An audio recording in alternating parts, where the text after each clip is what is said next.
You know that I'm really enjoying to help you to understand and to create complex forms in Revit in a very simple way. And that would be the case with this tutorial as well, where I'm going to show you the very simple process of how you can model this shape, this form inspired by a Mindfulness City designed by big architects.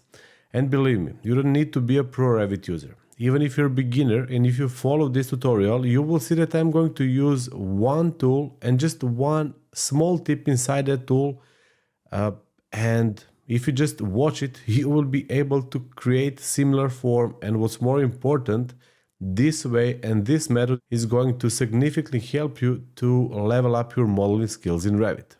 The first thing I'm going to do will be to understand geometry. And if you take a closer look, you will see here, so I'm gonna just make those straight lines.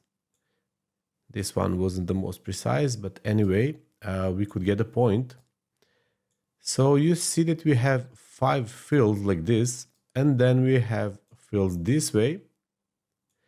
And what we can see is that we have squares. So this whole space is, let's say, created by squares, and I'm gonna assume that width of this one is, let's say, 6 meters.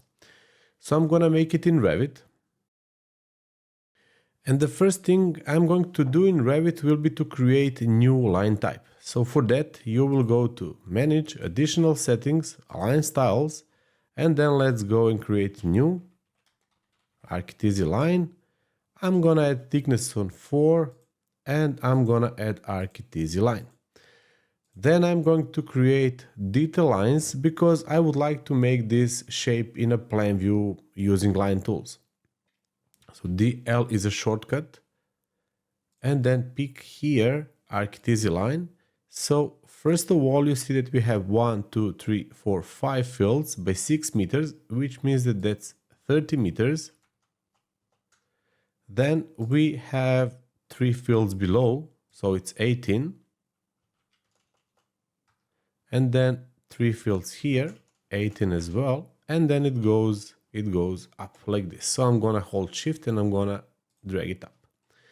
And when I select this line, you see that it goes out of this box. So if this happens to you, no worries, because if you're using this metric multidiscipline template, you're going to have the same issue as I have here. So what you need to do is to go to scope boxes and click none, and then you need to uncheck this crop view. And I can just take detail line and I'm gonna make, let's say, one more here for, let's say, 18 meters. And let's make it like this, 30 and 18. So let's have it this way. I'm gonna take offset of 6 meters and I'm gonna make offset to look like this. So we have one line more here. Then I'm gonna take trim to corner, TR is a shortcut, and I'm gonna trim it this way.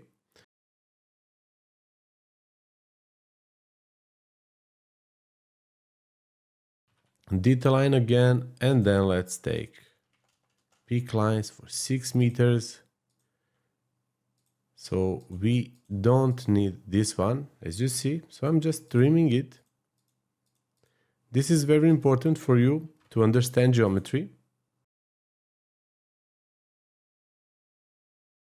So let's trim it one more time and then we can close it. So you see how it looked like, and now if I open the picture and if I compare it, you see that in a plan view, that's it, we got it. So you see that we got this shape. But how we can now create this? So what tool we need to use? And in this case, it doesn't matter. You can use floor or roof tool. I'm going to use floor tool.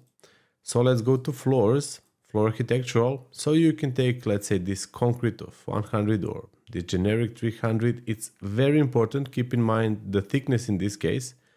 I'm gonna take generic 300 and I'm gonna make new type because I don't want to have any material. So 100 millimeters thickness. And Pick lines, hover the mouse, press tab, and then select it. The same here. But if I would like to create it, I cannot because we have intersecting lines. So I just need to delete those two. And then I'm gonna finish it this way. So let's select it. And then I'm gonna select this one, create similar. You see it here.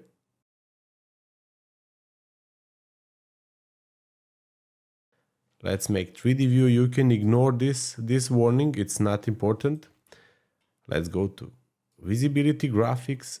VV is a shortcut, and let's turn off our scope boxes. I don't want to see them. So we have this, and our slabs floors are at level 1. So I'm just gonna move them to level 2.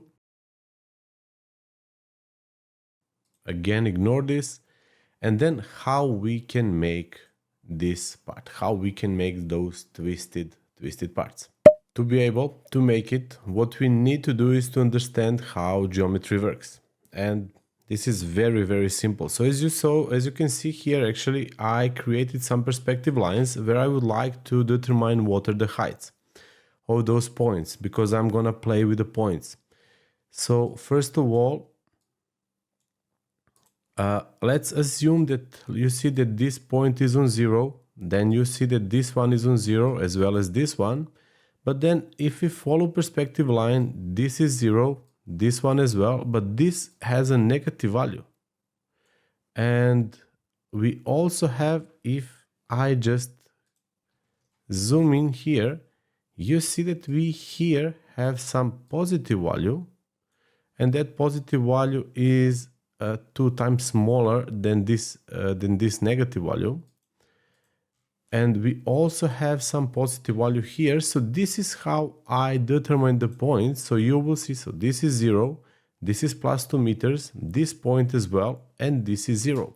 And the same happened here where our roof goes below. But this roof goes above this point, and as you can see that we have, let's say, minus 1 meter, but then we have plus 1 meter here. And if you follow this perspective line, you see that this point, it's a bit tricky, but you need to be very careful. You see that this point is lower. So this is on kind of 0, but this is lower if you follow this green perspective line. And what I'm gonna do now in Revit is to add those points. So how we can do that? So first of all, what we need to do is to select our floor, and then you will see modify sub elements. Then you can, I will turn on thin lines, TL is a shortcut. I will select this one, and by the way, you see 3.6 meters. I will cancel everything. The reason is because our level is by default on 3.6 meters. I'm going to add plus 1 or 2 meters or minus, and I would like to play with the clear values, so I'm gonna just create this level to be actually place it on 3 meters. So now when I go to our floors, modify sub elements, when I select this one, you see it's 3 meters, and you remember that I would like this point and this one to go 2 meters, 2 meters in height, so I need to increase it to 5 meters to add 2 meters. And then we have here 4 meters, but we always have 2 meters difference. So I need to go with this one minus 1 meter. So it's 2 meters here. And then we also have 4 here, and we have 2 meters here. So it should be quite simple, but maybe you think it's not. But remember what I've told you at the beginning, that there is one small tip, and I'm gonna show you that tip.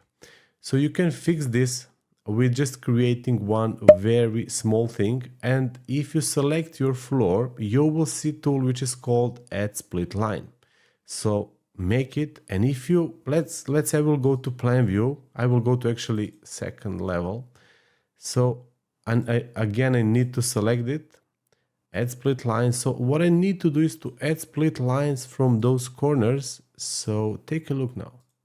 You see that it became immediately curved. So I need to add split lines everywhere. And for our second level, we also need to turn off those code boxes.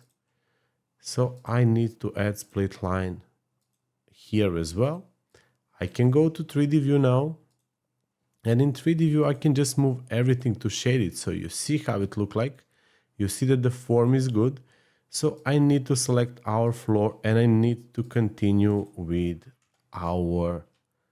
adding our points. So we got it. And then I need to select, actually I need to finish it here, sorry. So I need to add 4 meters here as well as here. And then I need to select this one and then to add points as well as here. And then you see that we have it, we got it. So it goes under this roof, then above this part and under this one. So I made it the same as it was on a picture. And as you can see here, they also made it very thin. And by the way, how I determined that we have the same heights at those points, I am thinking on this one. So you see that this is not twisted at all. But you can also see that there is some kind of twist here. So that's why how I determine all those things. And as I said, it's very important to be aware of the thickness of the slab, of the floor or the roof, because then it can go one inside the other. So if I just select this one and make it, let's say 300 millimeters as well as this one, then we are going to run into the problem. So slightly, of course, but that small part is enough to ruin this geometry, because as I said, this is very precisely and nicely done. And as you see, this is all about geometry and understanding it. It's not about the Revit at all. I mean, it's very simple to be done in Revit. And just think about how much this technique can help you with modeling things in Revit. So just feel free to use it, to explode it. If you have any questions about this lesson, feel free to write in the comments. And if you're serious about learning Revit, feel free to join our community of architects. It's free to join. We also have free Revit training there. And don't miss to watch this tutorial.